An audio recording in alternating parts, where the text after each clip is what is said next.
Marvel movies are some of the most popular events in cinemas these days, but they're often only as good as the cast. Sometimes, an actor just ain't right for the role, or that entire franchise needs to be rebooted to save it. A new face is brought in and it elevates whatever came before it.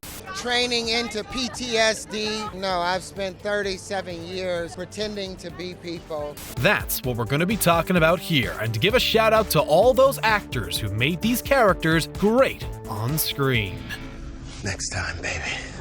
The original Iron Man film is the very first foray into the Marvel Cinematic Universe, and as such, it is the stepping stone for the franchise's first recast. The character of James Rhodes was originally played by Terrence Howard, who was a few years fresh off his acclaimed role in Hustle and Flow. Unfortunately for Howard, he never got to put on the war machine and save the world next to Iron Man. While there is no official word why Howard was quietly recast, the rumor comes down to money. During the first Iron Man film, Howard was the highest paid actor on the job, but allegedly grew frustrated with Robert Downey Jr.'s rising payday during sequel negotiations. When Howard refused to take a cut, he was replaced by Cheadle. Howard has been pretty vocal about the recasting, stating, "Contracts that we write and sign aren't worth the paper that they're printed on sometimes." There's no doubt Howard and Downey had a great rapport on screen in the first movie, and we have to wonder how the MCU would have played out if Howard did take the pay cut to continue on with the franchise. So, X-Men Origins isn't a particularly great movie. The film had a troubled production to say the least, with same-day rewrites occurring often. The film also almost ruined Deadpool. But while the end result was rocky, there was one area that the film actually improved upon in the original film. That part was the production opting to cast Lief Schriber as Sabertooth as opposed to using Tyler Mane from the first X-Men movie. Tyler Mane, a professional wrestler, did a great job being the menacing henchman to Magneto in the film, but Origins required more nuance from the character. The film was largely about the rocky and troubled relationship between brothers Wolverine and Sabertooth, and Tyler Mane was actually never considered for the sequel. Instead, Hugh Jackman championed his friend Schriber for the role. Jackman and Schriber were standouts, and were still a little bitter that he didn't at least cameo in the Logan movie. Considering he helped carry that movie and was an important part of the story, it would have been nice to get a conclusion to that thread. The Punisher has had a rocky way of it on the big screen. Dolph Lundgren stepped into the shoes of Frank Castle back in 1989, and was followed up by interpretations by Thomas Jane and Ray Stevenson. While those movies have their fans, neither really captured the spirit, humanity, and pain that Frank Castle carries with him. Enter Jon Bernthal, who first appeared as the character during the second season of Netflix Daredevil. His gritty and world-weary version of New York's own Frank Castle suddenly injected life into the vigilante. Sure, he was doing some pretty terrible things, but then again, this is the Punisher, and those criminals had it coming. But it wasn't all action and intense violence that won over fans. Bernthal added a layer of humanity that was previously lacking in other interpretations. The whole of Penny and Dime, the fourth episode of Season 2 of Daredevil, might be some of the best Marvel you can get at Netflix, and that's thanks largely to Bernthal. While it is unlikely, we hope to see Bernthal continue his portrayal of Castle at some point. Unless you're a diehard fan of minute detailings in the MCU, you likely didn't even catch this recast. In the first Iron Man movie, Howard Stark was actually played by a different actor than all the other appearances before the 1950s. We mentioned the 50s because Dominic Cooper played the character in the first Avenger and the Peggy Carter Show. That aside though, we got Gerard Sanders as Howard Stark in the first Iron Man. The actor looks a lot like how he shows up in later films, complete with a trademark mustache. But Sanders only appeared in photographs in that movie. Perhaps Marvel didn't yet realize how important Howard would become in the plot and to Tony, especially come Civil War. So to make sure that the scenes had significant weight, Sanders was replaced with Mad Men actor John Slattery, who has appeared as Howard Stark 4 times as of Endgame. While he hasn't saved the movie per se, he did allow us to buy into Tony's grief come Civil War, and the father-son reunion in Endgame was touching and sweet. We're glad Marvel decided to ensure Howard Stark was in good hands.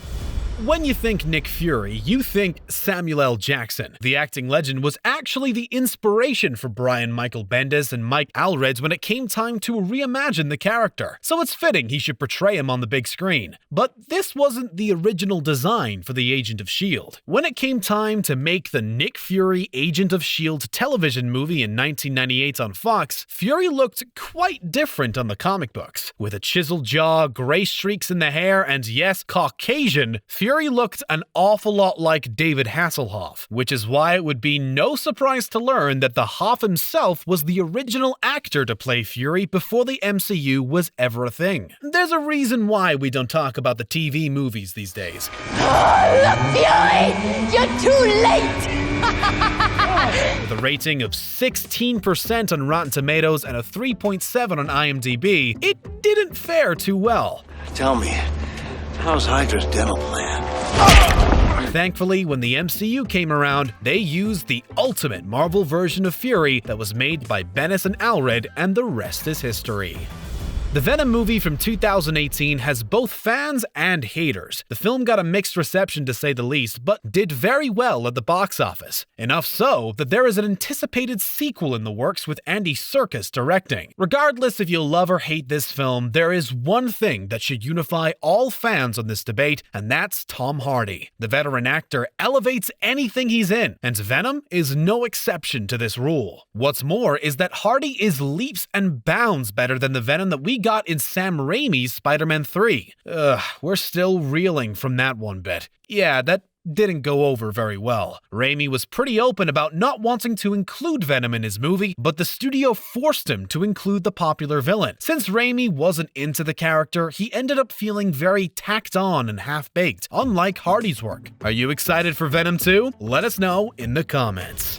After Robert Downey Jr. kicked off the MCU with the first Iron Man movie, the torch had to be passed on to keep the hype going. The baton was passed on to Edward Norton, who portrayed the Incredible Hulk. While the film wasn't a runaway hit like Iron Man, Norton was praised for his portrayal of Bruce Banner. He was expected to return for the Avengers, but due to creative differences with Marvel, he lost the job. Marvel would state in a release that they were looking for an actor who embodies the creativity and collaborative spirit of our other talented cast members. When it came time for the Avengers, fans got to see Mark Ruffalo in the role. While it was certainly a bit jarring to see a new actor in the cinematic universe, we have to say that Ruffalo owns the role. What's amazing is that Norton wasn't bad as Bruce Banner either, but Ruffalo elevated what came before him. Ruffalo also had the chance to play with many versions of the Hulk, from stoic Banner in Ultron to smart Hulk in Endgame, so it's never the same routine for the audience.